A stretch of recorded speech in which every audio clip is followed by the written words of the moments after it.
Welcome to Real World Peaceful Parenting, a podcast for parents that are tired of yelling, threatening, and punishing their kids. Join mom and master certified parent coach Lisa Smith as she gives you actionable, step-by-step strategies that'll help you transform your household from chaos to cooperation. Let's dive in. Welcome to today's episode. Today, I am recording this podcast episode from my hotel room after spending the weekend visiting my son his freshman year in college. And I was able to attend his first basketball game of the season. And I can tell you, it's funny how life is sometimes, because I wrote this podcast episode, or at least kind of finished up the script on the airplane out to see Malcolm. And it turned out that, like most of the work I do, when I'm doing it for you, I'm also doing it for myself. Today, I want to talk about resiliency. And it turned out that Malcolm and I had an incredibly robust and productive conversation about resiliency while I was with him over the weekend. So I just love how, as we're living our life, we're up-leveling our parenting. And as we're parenting, we're teaching ourselves lessons and up-leveling our own lives and increasing our own emotional maturity. So let's dig in to today's episode about resiliency. And I'm going to start out by asking you some really important questions about your parenting. And the first one is, do you worry? Do you worry as a parent? Do you worry about your kids? Do you worry about things like, I worry my kid doesn't have any friends or a best friend. I worry my kid will be rejected or bullied by his or her peers and get depressed or maybe even suicidal. I worry my kids won't be successful in life. I mean, come on, Lisa, he isn't even motivated to do his homework. I worry my kid won't be able to follow through on things. I mean, 2 weeks after soccer practice, she wants to quit. What does all this have in common? Well, I think ultimately we worry that our kids aren't going to be okay, successful, fit in, self-sufficient. And to alleviate our fears, we often try to do everything right as a parent, so everything can go right. And this is really at the heart of what I want to talk about today. So I really want you to hear this. Many of us, and I know I certainly can fall into this trap. To alleviate our fears as the parent, we often try to do everything right for and with and on the behalf of our children so that everything will turn out right. And today I want to make an argument for why we don't want to continue to do this, and that maybe there's a different way to alleviate our fears. So let's dig in. Sometimes the right things, as our brain wants to call them, are focused on getting external validation from others, right? Getting the good grades, being kind to everyone, dressing well, being athletic, being creative, being funny, being a good drawer. And we think that if we can make sure our kid does everything right, they won't experience pain or discomfort during their childhood. They won't have any negative experiences. And way deep in the back of our brain, we may even believe that if your child doesn't have any negative experiences, you will have done your job as a parent. Let me say that again.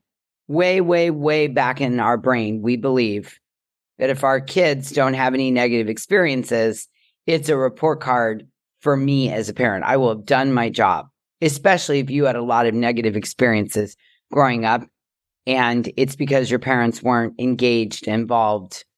They weren't worried about you doing the right thing.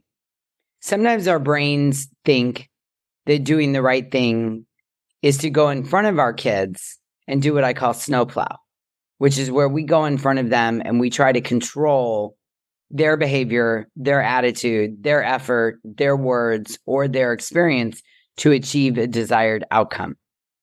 Sometimes the right thing to do, according to our brains, is to try to socially engineer our kids' lives, where we're orchestrating our child's environment for maximum popularity and success while minimizing disappointment. This shows up in academics, athletics, and other extracurricular activities, and even our kids' social lives.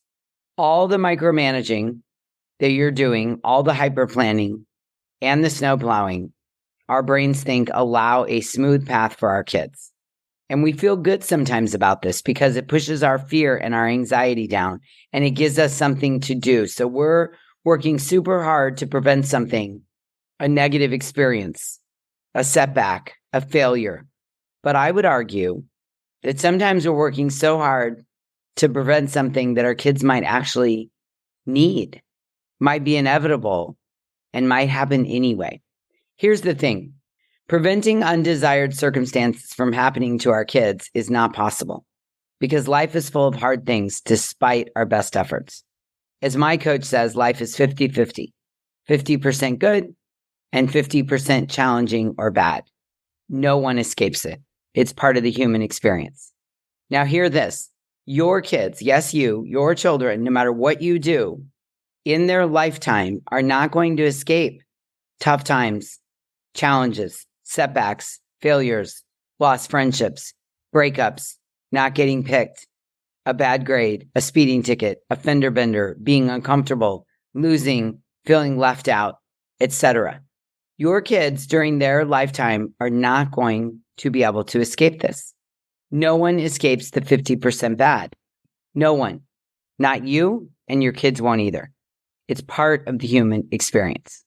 So today's episode is really, really, really about an invitation to recognize your efforts, yours as the parent, the grandparent, the caregiver, your efforts to snowplow.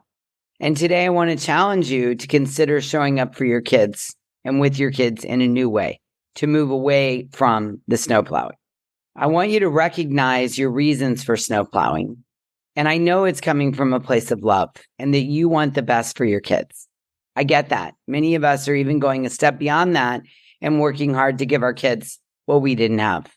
I certainly fall into that category. I joined that club very early on when I decided to be a parent.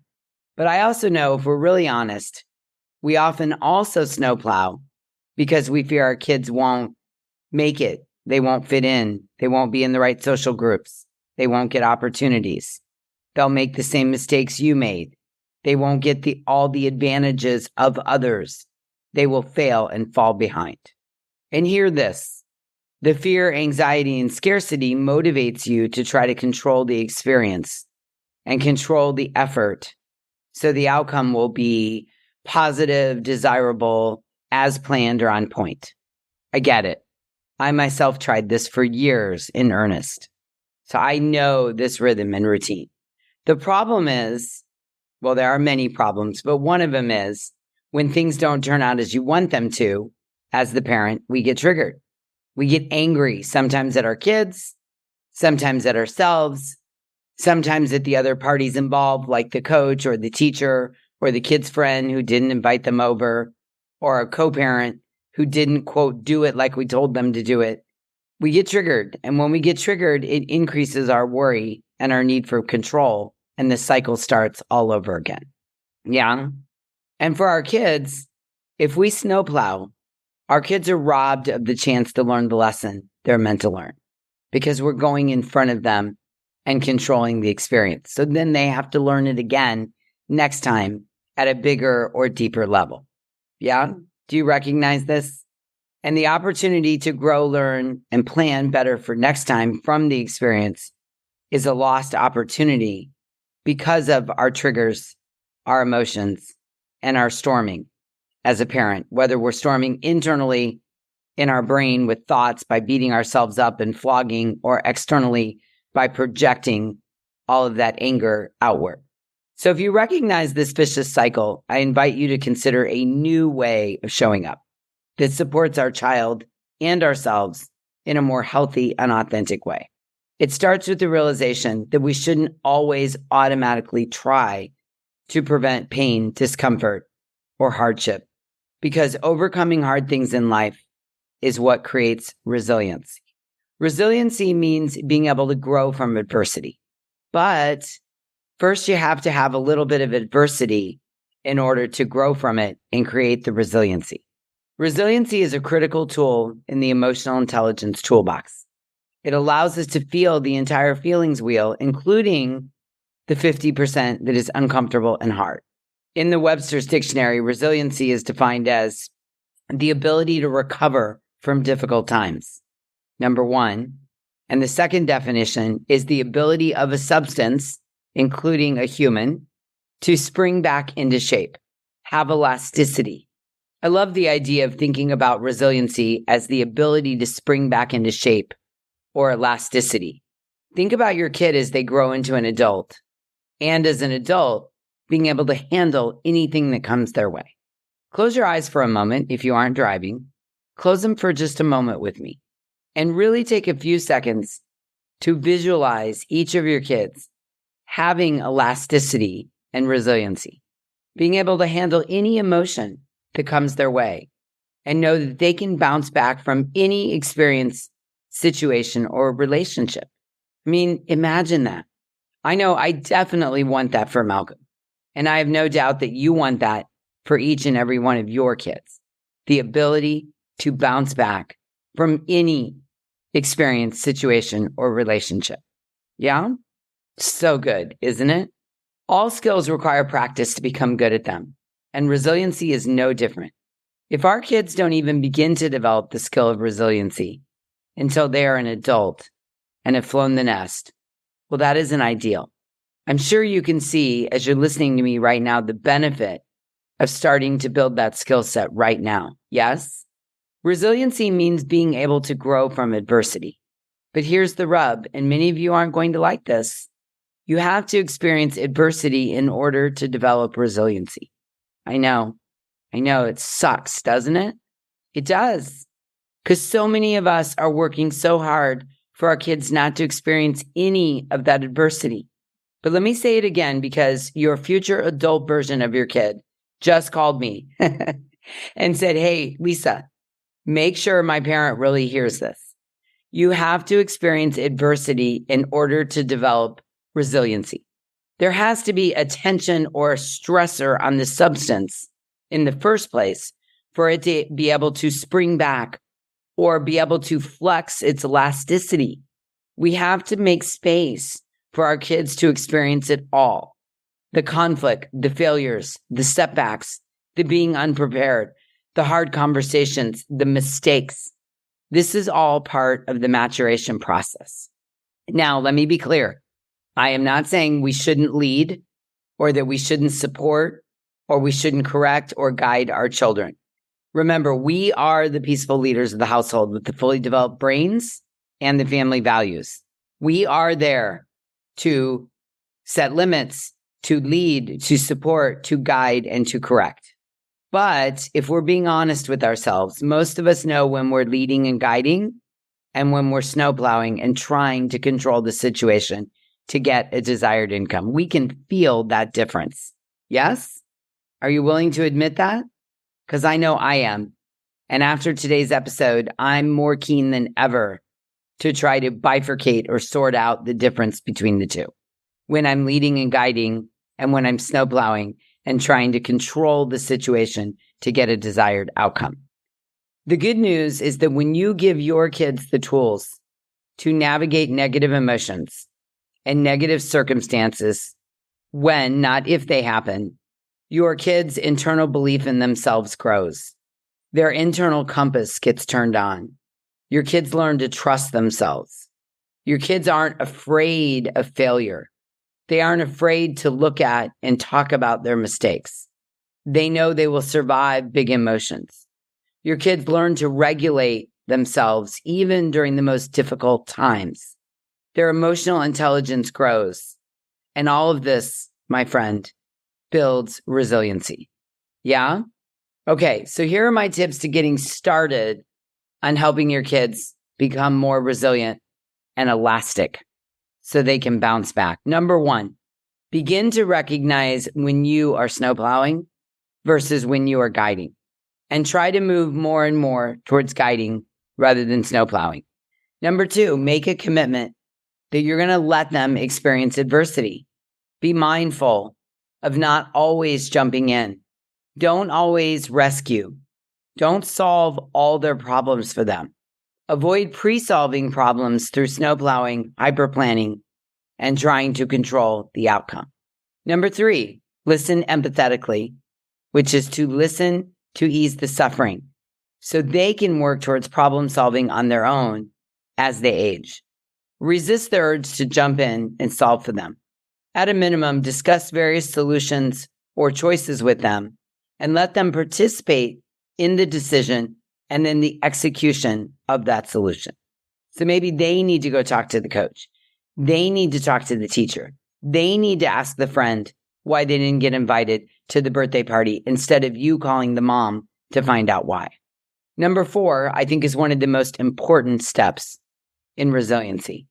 And it's don't be in a hurry to scoot the hard feelings out the door or scoot them away or try to push them down. Don't try to prevent or head off the hard feelings for your kids. This is definitely one I wish I would have known when Malcolm was really little. Let your kids be with their hard feelings. The goal is to teach your kids that they can handle all the feelings on the feelings wheel, all of them, even the really hard ones. The goal isn't to never have them experience the feelings of frustration, disappointment, jealousy, being left out, being ignored. The goal isn't for them to never experience those. The goal is to teach your kids that they can handle all the feelings in the feelings wheel. I feel like if nothing else, if we raised a generation of kids that confidently knew they could handle all the feelings, we'd have a completely different world that would be much more inclusive and peaceful. Number 5, one of the core basic human needs is acceptance. I talk about this a lot in previous podcast episodes.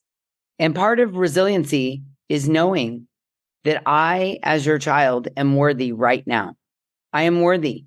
I can grow and learn, but your kids need to know that they are fully accepted as they are right now. Big feelings, mistakes, setbacks, failures, rejections, being picked on, being left out, being friendless doesn't in any way decrease my worthiness or your love for me as your kid. One of the most important things we can do to cultivate resiliency in our children is show them that we have complete confidence in them right now as they are, right now. That builds resiliency. And most importantly, number 6, to really build resiliency, you need to create an unwavering belief that your kid can handle hard things. Because here's the deal. Your kid will borrow whatever belief you have about them. That's just how the parent-child relationship goes. They're going to borrow whatever belief you have about them. So if that's the case, let's create an unwavering belief that they can handle hard things, that they can handle adversity, that they can bounce back, that they're resilient. Because as you have an unwavering belief that they can do this, they will have an unwavering belief about themselves. And finally, I want you to know that when we help our kids build resiliency, there are many positive outcomes. According to Psychology Today, people with resiliency are more apt to have a positive attitude, have a sense of optimism, have a better ability to regulate their emotions, and see failure as a form of helpful feedback. I don't know about you, but I want all of that for my kid, all of it. So I want to invite you to work towards leaving worry, fear, and scarcity behind. I want to invite you to see the other side. The grass is greener on the other side. When we leave behind worry and fear and give up on trying to control the outcome, when we're brave and let go and guide instead of snowplow, resiliency builds. Yeah? Oh, it's so good. And as I said at the beginning, this couldn't have come at a better time for me personally. Malcolm and I were able to have a really great conversation this weekend. I mean, we had a lot of great conversations, but one in particular, I was able to share that resiliency is the ability to be elastic, to bounce back in the face or with big negative emotions without blowing up your whole world around you. That we all face adversity, that he's not alone, that he's not unique, that every kid in college is facing adversity in some form or another. And part of the experience of transitioning from a child into an adult is learning to face adversity with resiliency, the ability to bounce back without blowing your world up. It was such a beautiful, wonderful, amazing conversation. And it was so great to sit with him and communicate that I have an unwavering belief in him that he can handle hard things. And just to see him his eyes light up and see him take that on. And I could just see his brain be like, yeah, I can do that. I can work through this. I can feel these big emotions. I can regulate. Yeah, Mom. Yeah. It was so great. I wouldn't change it for the world. So again, I want to invite you to really think hard about this. Observe yourself while you're parenting. Invite yourself to give up control and snowplowing. Invite yourself to create an unwavering belief that your kids can handle hard things. Be brave and let go. I want that for you, and I want that for your kids. Okay, I promise to keep sharing about this important topic and bring you more episodes about adversity and resiliency. I'm going to be digging deeper and deeper into this important topic and sharing as much as I can with you all. So be brave and let go. Okay, until we meet again, I'm wishing you peaceful parenting. Thank you so much for listening today. I want to personally invite you to head over to thepeacefulparent.com/welcome and sign up for my free Peaceful Parenting mini course. You'll find everything you need to get started on the path to peaceful parenting just waiting for you over there at www.thepeacefulparent.com/welcome. Can't wait for you to get started. Thanks for listening to Real World Peaceful Parenting. If you want more info on how you can transform your parenting, visit thepeacefulparent.com. See you soon.